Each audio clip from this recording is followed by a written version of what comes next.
한때 우리는 걷기도 하고 뛰기도 하면서 자연과 함께 하루를 보냈습니다.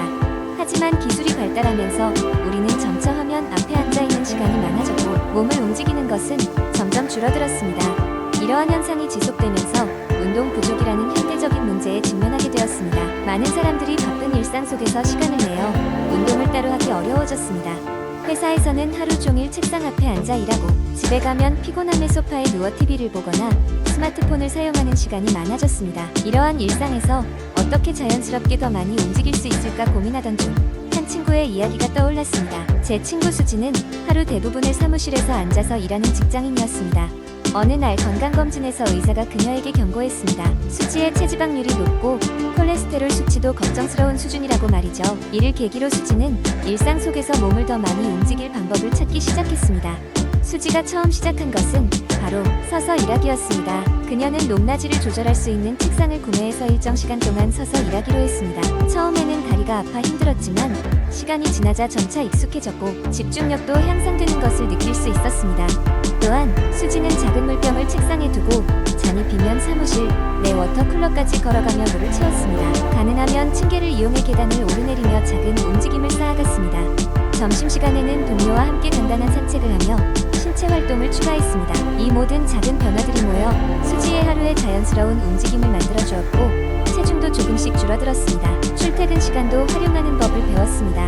매일 조금 더 일찍 일어나 한 정거장 전에서 내려 걷기도 하고 버스 대신 자전거를 이용해 출근하기도 했습니다. 이로 인해 그녀는 하루가 더 건강하게 시작되는 것을 체감할 수 있었습니다. 주말에는 친구들과 함께 공원에서 프리스비를 던지거나 족구를 하며 즐거운 시간을 보냈습니다. 단순한 활동이었지만 웃고 떠드는 사이에 정말 많은 칼로리를 소모할 수 있었습니다. 수지의 이야기는 우리에게 큰 교훈을 줍니다. 비록 시간과 장소에 제약이 있어도 우리는 일상 속 작은 변화들로 몸의 움직임을 더욱 풍요롭게 만들 수 있다는 것입니다. 중요한 것은 무리하게 운동을 추가하는 것이 아니라 생활 속에서 조금씩 몸을 움직일 기회를 찾는 것입니다. 이 이야기에서 보듯이 운동 부족의 시대에도 슬기롭게 몸을 움직일 방법은 많이 존재합니다. 무리가 되지 않는 선에서 그리고 즐거움을 잃지 않는 방향으로 여러분도 일상 속에서 더 많은 움직임을 만들어 보세요. 건강한 습관은 작은 변화에서 시작됩니다. 두 번째 이야기, 어느 해 여름 나는 건강에 대한 관심이 부쩍 늘어나면서 식단을 점검하기 시작했다. 주변에서는 비타민이 중요하다는 말을 자주 했지만 막상 어떤 음식을 먹어야 할지 감이 잡히지 않았다. 그래서 도서관에 가서 관련 자료를 찾기 시작했다. 가장 먼저 알아본 것은 블루베리였다. 블루베리는 작은 과일이지만 안토시아닌이라는 강력한 항산화제를 가지고 있어서 항염 작용을 돕고 눈 건강에도 탁월한 효과가 있다는 것을 알게 되었다. 매일 아침 그릭 요거트에 블루베리를 얹어 먹으니 하루 시작이 더욱 활기차졌다.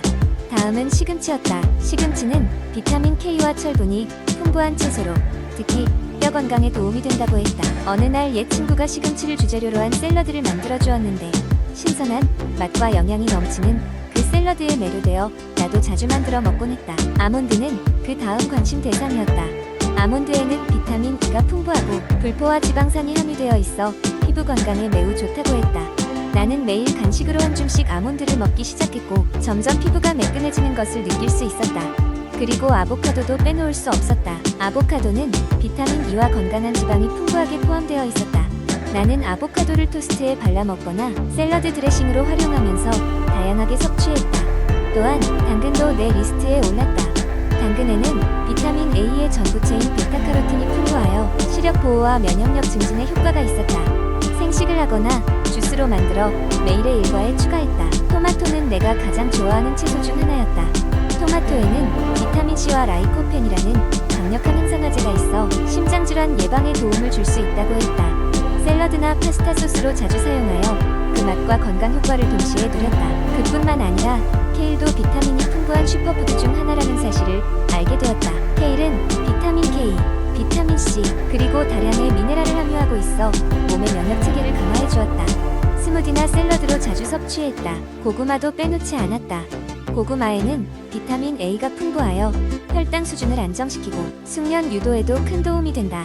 고구마를 오븐에 구워 다양한 요리에 활용하거나 그냥 간식으로 즐겼다. 이외에도 브로콜리 역시 내 식탁에 꾸준히 올라왔다. 브로콜리는 비타민C와 K, 다양한 항산화 성분이 풍부하여 암 예방에 효과적이라고 했다. 찐 브로콜리를 간단히 소금과 후추로 간을 맞춰 먹기도 했다. 마지막으로 고추 역시 충실한 비타민 공급원이 됐다. 특히 빨간 고추에는 비타민C가 오렌지보다 훨씬 많이 들어있다는 사실은 매우 놀라웠다. 다양한 요리에 매콤한 풍미를 더하기 위해 자주 사용했다. 이렇게 비타민이 풍부한 슈퍼푸드들을 식단에 추가함으로써 나는 점차 에너지 넘치고 건강한 일상을 되찾을 수 있었다. 식사의 중요성을 다시금 깨달으며 나는 늘 주변 사람들에게 이러한 슈퍼푸드의 이점들을 공유하고 있다.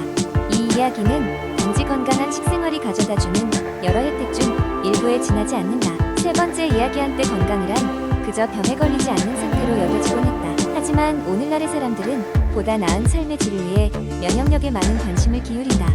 면역력은 바이러스나 병균에 맞서 싸우는 능력을 말하며 이를 강화하기 위한 여러 방법들이 있다. 그 중에서도 10가지 슈퍼푸드를 꾸준히 섭취하는 방법은 손쉽고 효과적으로 면역 체계를 증진시킬 수 있는 방법 중 하나로 소개되고 있다. 첫 번째로 블루베리는 자연재료 중에서도 강력한 항산화 성분을 가지고 있다. 블루베리에는 플라보노이드가 풍부하게 함유되어 있는데 이는 면역세포의 기능을 증진시켜 바이러스에 대한 저항력을 높여준다. 매일 아침 스무디나 요거트에 블루베리를 추가하기만 해도 손쉽게 건강한 시작을 할 수 있다. 두 번째는 아몬드. 비타민 E는 건강한 면역 기능에 중요한 요소로 작용하는데 아몬드는 이런 비타민 E가 풍부하다. 하루에 한 줌의 아몬드를 간식으로 섭취하면 면역 세포가 활성화되는 데 큰 도움을 줄 수 있다. 세 번째로는 브로콜리를 빼놓을 수 없다. 브로콜리는 섬유질, 비타민C, 그리고 항산화제를 포함해 다양한 영양소를 가지고 있다. 브로콜리를 살짝 데쳐서 샐러드에 곁들이면 면역 체계를 강화하는 데 효과적인 방식을 만들 수 있다. 네 번째 슈퍼푸드는 마늘이다. 마늘의 알리신은 강력한 항균 성분으로 바이러스 및 세균과 싸워주는 역할을 한다. 마늘은 향신료로 요리에 첨가하기 쉽고 그 효과 또한 매우 강력하다. 다섯 번째 제한되는 것은 오트밀이다.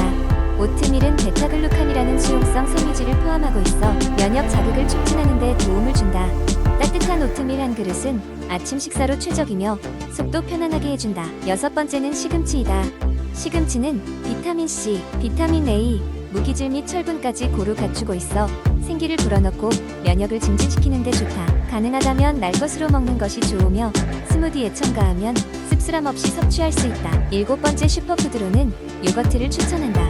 생균제가 풍부한 요거트는 장내 유익균을 증가시켜 면역력을 높일 수 있다. 무설탕 플레인 요거트를 선택하고 상큼한 과일이나 견과류와 함께 먹으면 가장 좋다. 여덟 번째로 귤과 오렌지와 같은 감귤류 과일을 들 수 있다.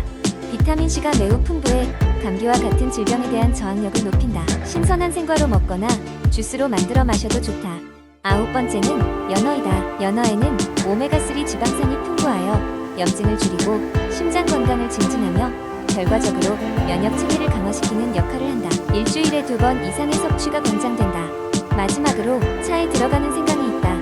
생강은 오래전부터 전통의학에서 중시되어 온 슈퍼푸드로 비타민과 미네랄이 풍부하며 항염 효과가 있어 면역 체계를 강화하는 데 탁월하다. 생강차나 요리에 절인 생강을 더하면 좋다. 이 모든 슈퍼푸드들은 개별적으로도 건강에 도움을 주지만 다양한 형태로 섭취함으로써 보다 균형 잡힌 영양을 공급받을 수 있다. 매일의 식단에 다양한 슈퍼푸드를 첨가함으로써 쉽고 즐겁게 면역력을 키워보자.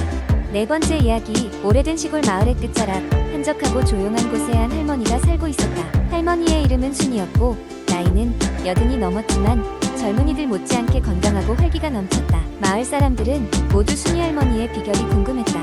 특히 순이 할머니의 건강한 눈은 모두의 관심사였다. 할머니는 늘 읽고 쓰는 것을 즐겼고 눈 건강이 떨어지면서 그것을 잃게 되지 않을까 걱정하는 마을 사람들이 많았다. 어느 날 젊은 마을 소녀 혜진이가 할머니에게 다가가 물었다. 할머니, 어떻게 그렇게 눈이 건강하신가요? 저도 할머니처럼 오래도록 책을 읽고 싶어요. 할머니는 활짝 웃으며 작은 농장에 뒤뜰로 혜진이를 데리고 갔다. 여기 이 텃밭이 나의 비밀이지. 할머니는 텃밭에 심어둔 크고 작은 채소와 과일을 자랑스럽게 소개했다. 하지만 그 중에서도 너에게 꼭 소개하고 싶은 건 바로 이 당근과 베리야. 할머니는 주황색 당근을 쏙 뽑아 들고 약간 붉은색을 띤 딸기를 손에 쥐고 있었다.